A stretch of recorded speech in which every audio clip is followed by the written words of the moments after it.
AITA for exposing my cheating girlfriend over a ticket in my late brother's name? My name's Ansel. I'm 34, and I live in Portland, Oregon, in a narrow 2-bedroom rental with creaky floors, one reliable coffee maker, and a balcony just big enough for a basil plant that refuses to die. I work as a maintenance and security tech for a private parking company downtown, which basically means I spend my days fixing gate arms, pulling camera clips, and getting yelled at by people who swear the machine ate their credit cards. I know how boring parking sounds until it ruins your life. At the time this all happened, I had been with my girlfriend, Rowena, for almost 4 years, and we were close enough to talk about rings but not close enough, apparently, for her to tell me the truth. Rowena was 31, smart, warm in the way that made strangers tell her too much, and very good at making ordinary things feel like part of a bigger purpose. She could turn a grocery run into a neighborhood check-in. She knew the names of the baristas near our place, the guy who sold tamales from the food cart by her office, and the older woman downstairs who always complained about recycling but still left cookies outside our door every December. We lived in Selwood Moreland, where the rent stung every month but still felt like a deal compared to the newer buildings with rooftop lounges and tiny bedrooms. Our front door opened into a little living room with a thrifted couch, a coffee table with one uneven leg, and a row of wet jackets hanging by the entry whenever Portland did what Portland does best. For a long time, I thought we had built something steady. I had spent most of my 20s being the reliable one. My dad left when I was young. My mom, Lenora, held everything together with grocery coupons and double shifts. After my younger brother, Keir, died 6 years earlier, I turned reliability into a personality. Keir had been 24. Funny, restless, always late, always sorry in a way that made you forgive him before he finished apologizing. Losing him didn't make me dramatic. It made me careful. Rowena knew that. She knew I didn't like raised voices. She knew I hated feeling like I was abandoning someone. She knew the name Keir could still stop me mid-sentence. That was why, when she started volunteering with a housing access nonprofit, I trusted her more than I probably should have. The work mattered. Portland had changed fast, and people like my mom had spent years one rent increase away from disaster. Rowena joined a committee that helped organize tenant clinics, donation drives, and community meetings at libraries and neighborhood centers.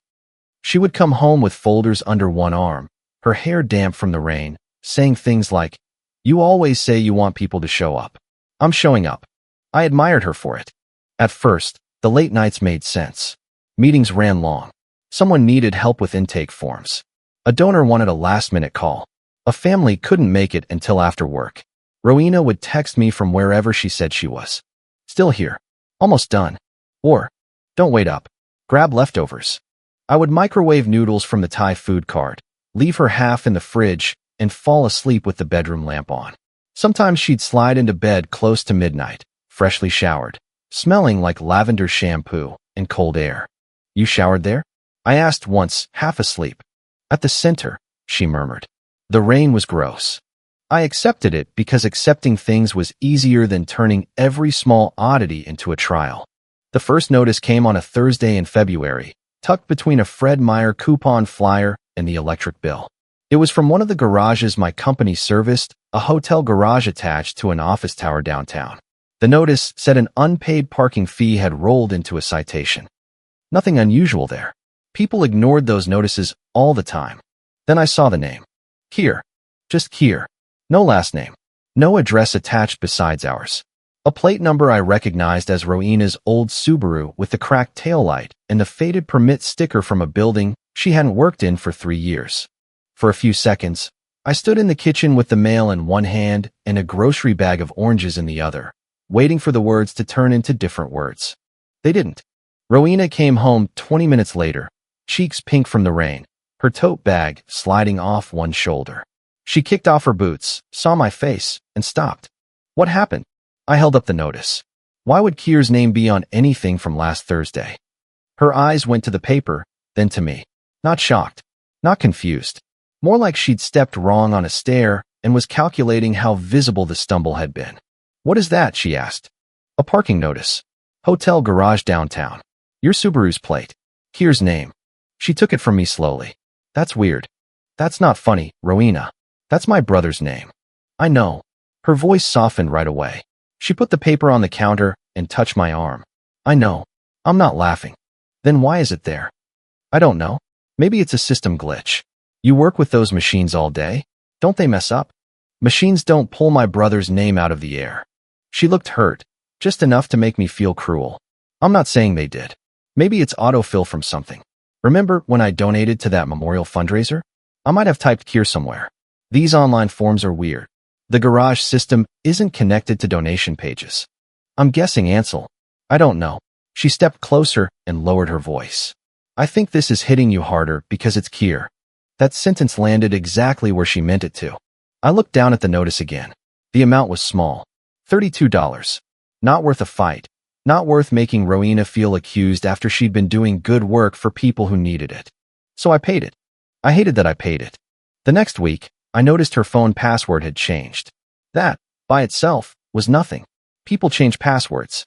Then a shared Google Calendar event disappeared after I mentioned it over dinner. We were eating turkey burgers at the little table by the kitchen window. Rain blurred the streetlights outside, and Rowena had her knees tucked up on the chair like she always did when she was tired. You've got that library meeting tomorrow, right? I asked.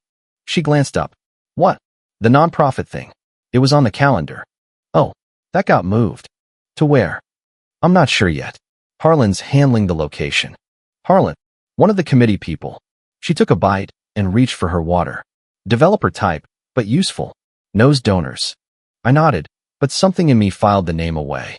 The next morning, the event was gone entirely. Not moved. Deleted. A few days after that, I saw Rowena's Venmo open on her laptop while she was making coffee. I wasn't snooping. The screen was just there, glowing on the counter next to a bag of bagels. There were several private transactions, which was normal, but 3 visible labels caught my eye before she closed the laptop. Kier Wine. Kier Garage. Kier Weekend. My chest tightened. What's that? I asked. What's what? Those payments. Why are they labeled Kier? Her hand froze on the laptop lid for half a second. It's for the memorial thing. What memorial thing? She gave me a small, embarrassed smile. I didn't want to spoil it. I stared at her. She sighed, like I had forced her to ruin a surprise. I was trying to put together something for his birthday. Nothing huge. Just a dinner with your mom, maybe a donation in his name. I've been setting money aside and using the label so I'd remember what it was for. Wine and garage. Ansel. She looked tired now, not guilty. Please don't make me explain every line of a surprise I was doing for you. I wanted to believe her so badly that it embarrassed me. I'm not trying to, I said. I know. She came around the counter and wrapped her arms around my waist. But you get quiet, and then I feel like I'm on trial. I held her because it was easier than admitting that I no longer knew which version of the room I was standing in. At work, I told Vesper part of it. Vesper was my coworker. She was 36, as blunt as a fire alarm, and loyal in a way that never came wrapped in softness. She handled overnight support and could fix a ticket kiosk with a paperclip, a flashlight, and a look of personal contempt. We were in the equipment room under a downtown garage, drinking burned coffee from paper cups while rainwater dripped off my jacket onto the concrete. So her Venmo says your brother's name? Vesper said. Not exactly like that. That is exactly like that. She says it's a memorial thing. Vesper gave me a flat look. Is there a memorial thing? I don't know. Then you don't know. I rubbed my forehead. I don't want to be that guy. The suspicious boyfriend digging through everything. Then don't dig through everything. She leaned against the workbench. Don't accuse. Verify. Then decide what kind of life you want. I don't even know what I'm verifying.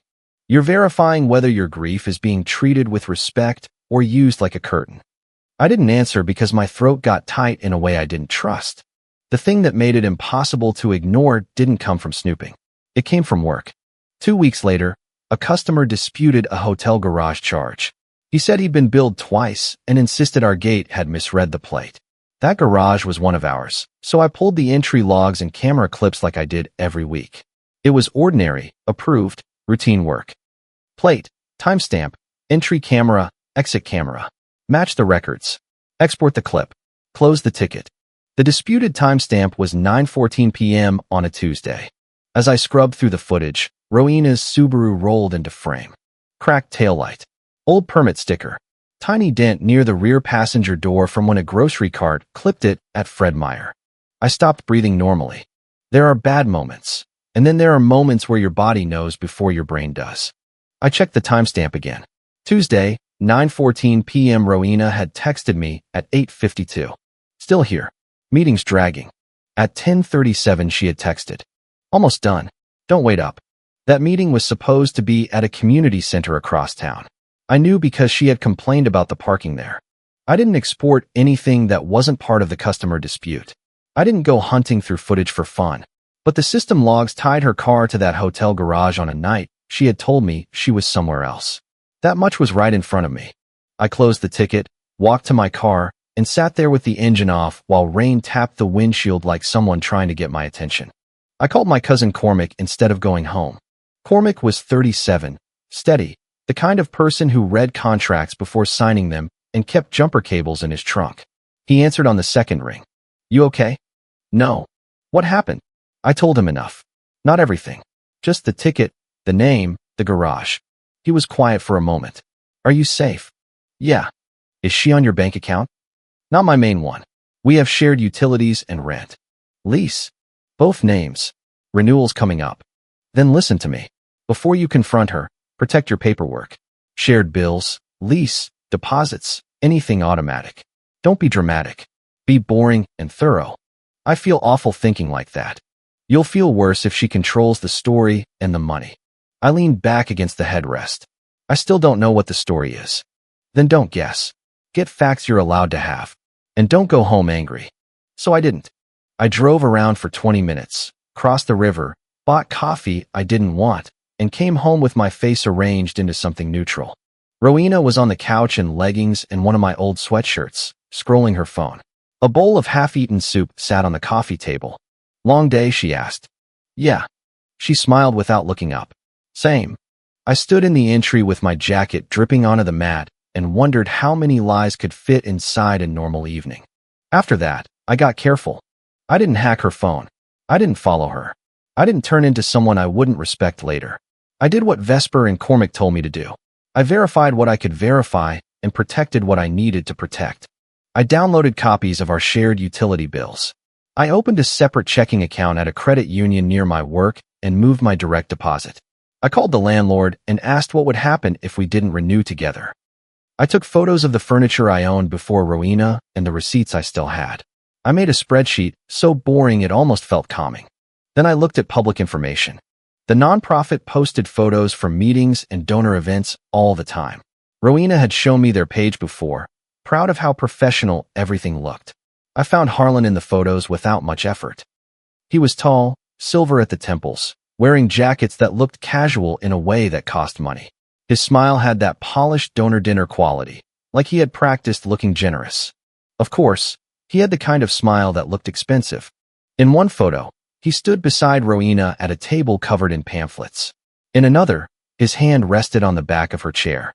Not incriminating by itself. Nothing was incriminating by itself.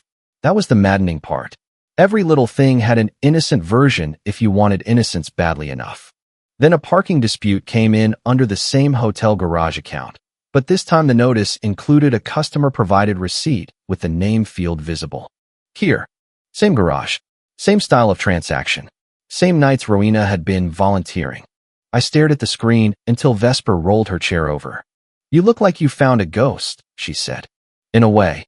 She didn't ask for details in the open office. She just said, take lunch.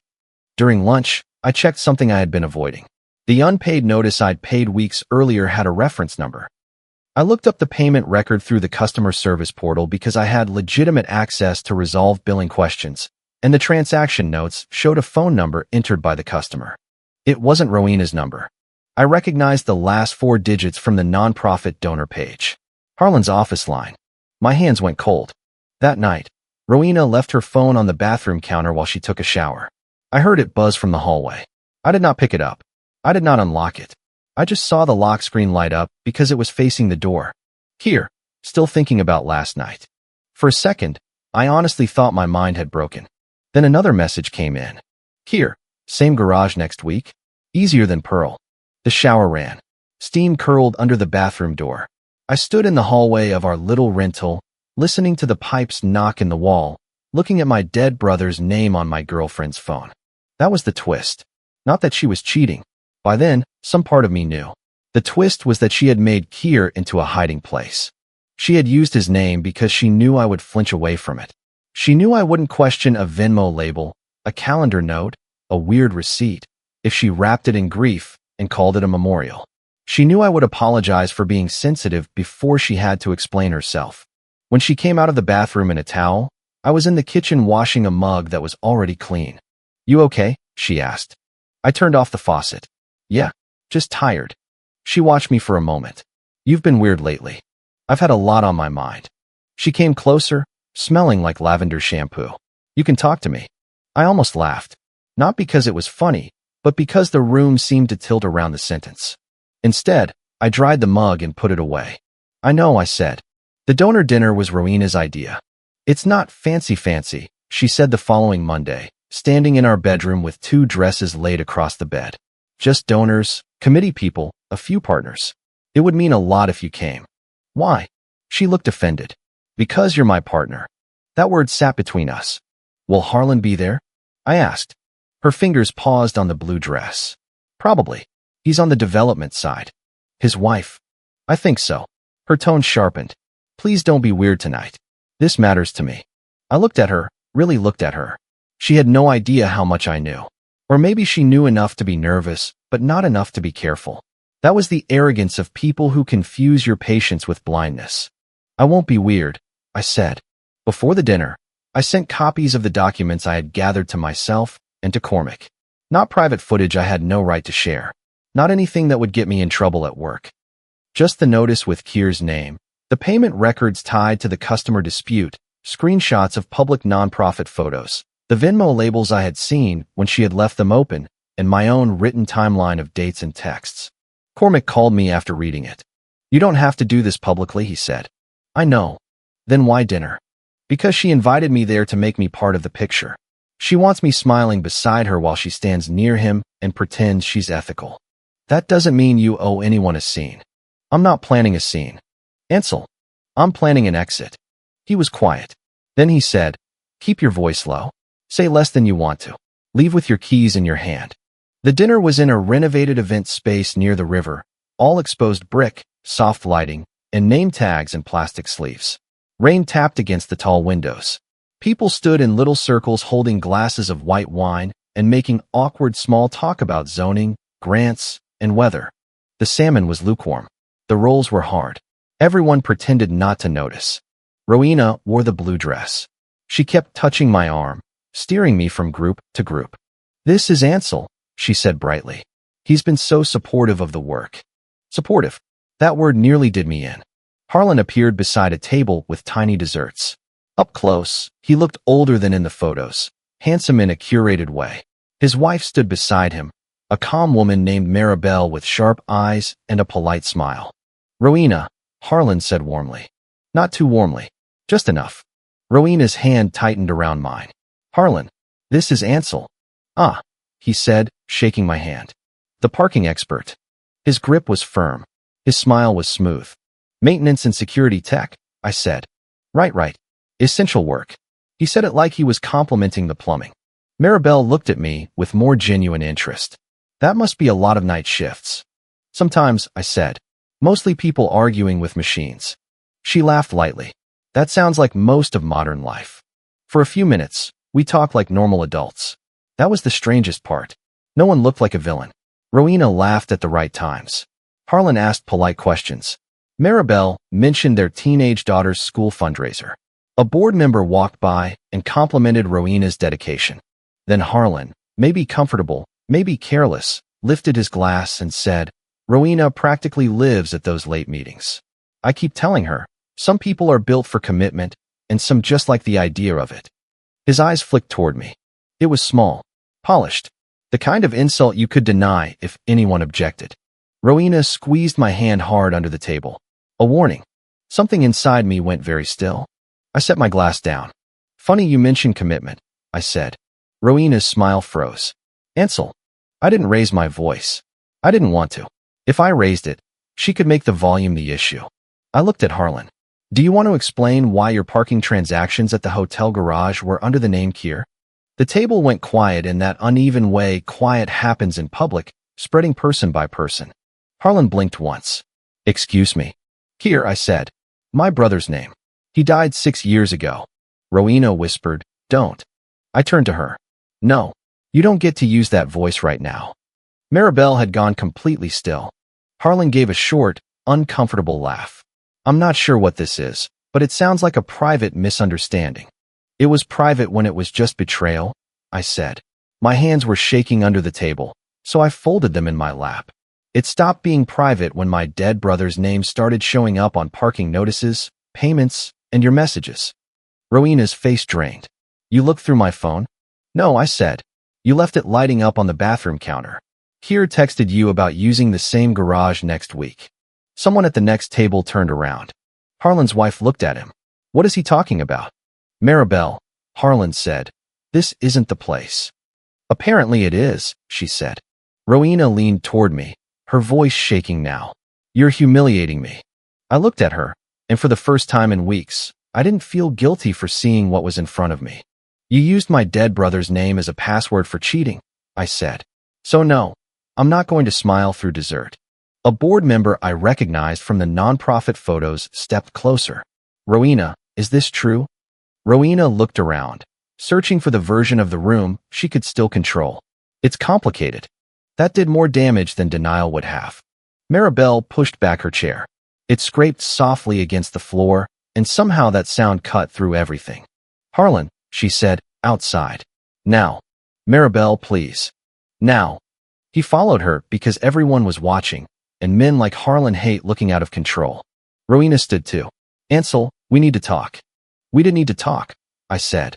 Weeks ago, when I asked why Kier's name was on that ticket. Her eyes filled with tears.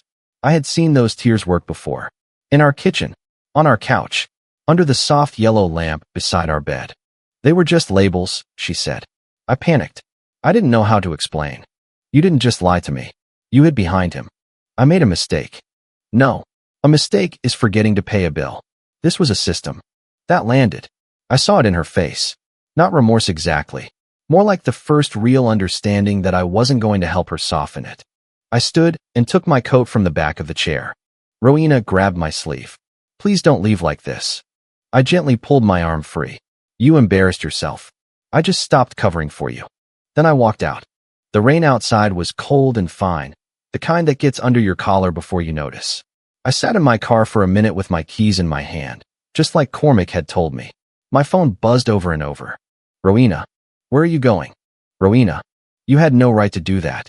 Rowena, please answer. Then, I'm sorry. I didn't answer until I was parked outside our rental. Even then, I only texted. I'll sleep at Cormac's tonight. We'll discuss logistics tomorrow. Not us. Logistics. That single word felt like closing a door. The fallout came in pieces, not all at once.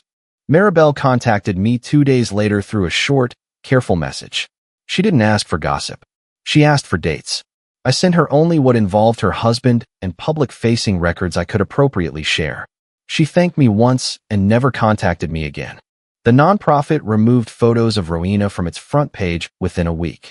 A month later, Vesper showed me their updated committee list during lunch without comment. Rowena's name was gone. Harlan's company was no longer listed as a donor partner. Nobody sent me an official announcement. Real consequences rarely arrive with a trumpet. They show up as missing names, canceled invitations, unanswered calls. Rowena tried to spin it at first. She told one mutual friend I had been monitoring her because I was insecure. She told another that my grief had made me unstable. The problem was, she had used the wrong kind of lie on people who had already seen me carry too much quietly for too long. My mom called after hearing a softened version from someone at her church who somehow knew someone connected to the nonprofit. Portland is a city until it becomes a hallway. Ansel, she said, tell me straight. So I did. For a while, she said nothing. I could hear her TV low in the background and the hum of what was probably her old refrigerator.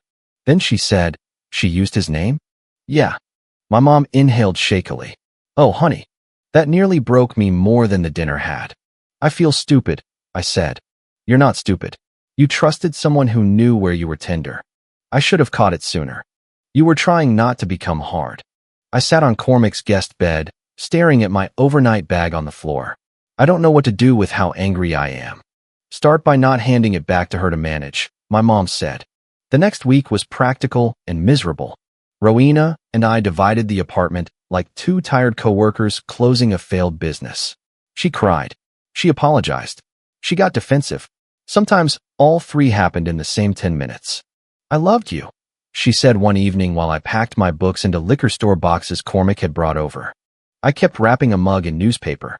I believe you loved parts of what I gave you. That's not fair. Neither was Kier. She sat on the couch, the same couch where she had once fallen asleep with her head in my lap while we watched old cooking shows.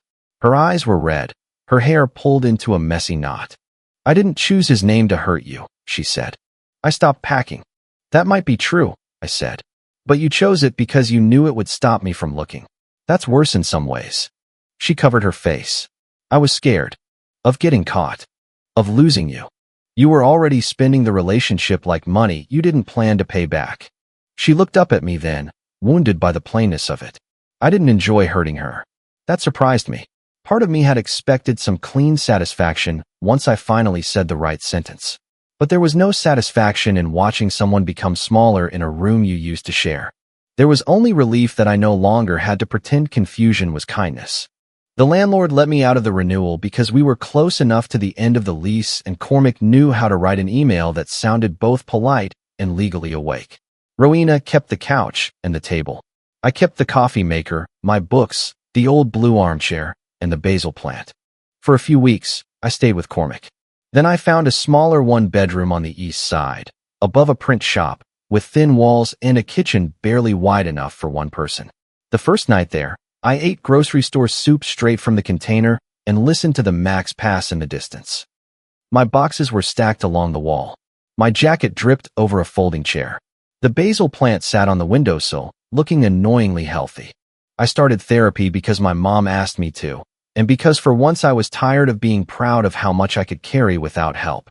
The therapist's office had a gray couch, a white noise machine, and a plant that looked less determined than mine. In the first session, I talked about Rowena for 20 minutes and Kier for 2. In the second, I realized that ratio was part of the problem.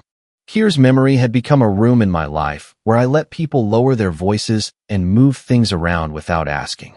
Rowena hadn't created that room. She had just figured out how to use it. That understanding didn't make me forgive her. It made me change the lock. Months later, my mom came over for dinner. I made spaghetti because it was hard to mess up and garlic bread because she loved it. She brought a grocery bag with old photos she said she had been meaning to sort. We sat at my tiny table, the one Cormac had found on Marketplace, and went through pictures of Kier with bad haircuts, Kier holding a skateboard, Kier asleep on my mom's old couch with one shoe still on. For the first time in a long time, his name didn't feel like a bruise. My mom held up a photo of the three of us at the coast, wind flattening our jackets, Kier grinning like he had personally invented the ocean. He would have hated that she did that, she said. I nodded. Yeah. He also would have made fun of your apartment. He would have called it a hallway with rent. She laughed, and I did too. The sound surprised me. Not because I hadn't laughed since everything happened, but because this laugh didn't have to climb over anything to get out. I still work in parking. I still fix gate arms and pull clips and listen to people swear a machine stole their credit cards. Sometimes I pass that hotel garage and feel my stomach tighten for a second. Then the light changes, traffic moves, and I keep going. Rowena emailed me once after everything was settled. A long message. Apologies, explanations, memories, the usual attempt to turn a locked door into a conversation. I read it twice. Then I archived it without answering. Not because I wanted to punish her. Because silence, finally, belonged to me. The basil plant is still alive. It gets morning light now. I water it on Sundays, call my mom afterward, and sometimes meet Vesper for coffee near work. Cormac still reminds me to read every contract. I still miss Kier in ordinary moments, like when I hear a laugh that sounds almost like his or see a pair of beat-up sneakers kicked under a chair. But his memory is not a weak spot I have to guard from everyone. It is not a password. It is not a label someone gets to put on a lie. It's just his name, and when I say it now, I don't lower my voice for anyone. If you like the stories, don't forget to leave a comment and support the channel by subscribing. See you in the upcoming stories.